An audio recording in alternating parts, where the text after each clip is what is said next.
হঠাৎ করেই দুপুরবেলা বোন আর ভাই এসেছিলো আমাদের বাড়ি। তো এসে ওরা বেশিক্ষণ ছিল না, তবে আমাকে বললো, দিদি চ তুই আর বাবুকে নিয়ে একটা জায়গায় ঘুরে আসি। তো আমি বললাম, কোথায়?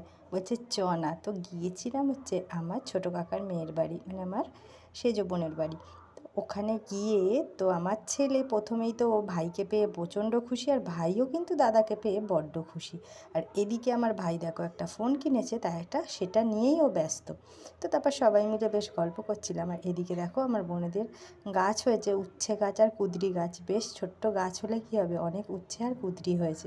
তো আমার ছেলে আর ওর ভাই দুজনে মিলে কিন্তু বেজায় আনন্দ করে খেলছে। তো ওদের আনন্দ দেখে বেশ ভালোই লাগছিল। তারপরে কিন্তু সবাই মিলে অনেকক্ষণ গল্প করলাম। তারপরেই তো শুরু হয়ে গেল মারামারি। এই যে দুই ভাগনা মিলে মামাকে ধরে পেটাচ্ছে। তো ওইগুলো দেখে তো আমরা হাসবো কত। তো তারপর আসার সময় বাবুর মনটা খারাপ হয়ে গেছে, যেহেতু আমরা চলে আসছি। তো এইভাবেই বেশ বিকালটা ভালোই কাটলো।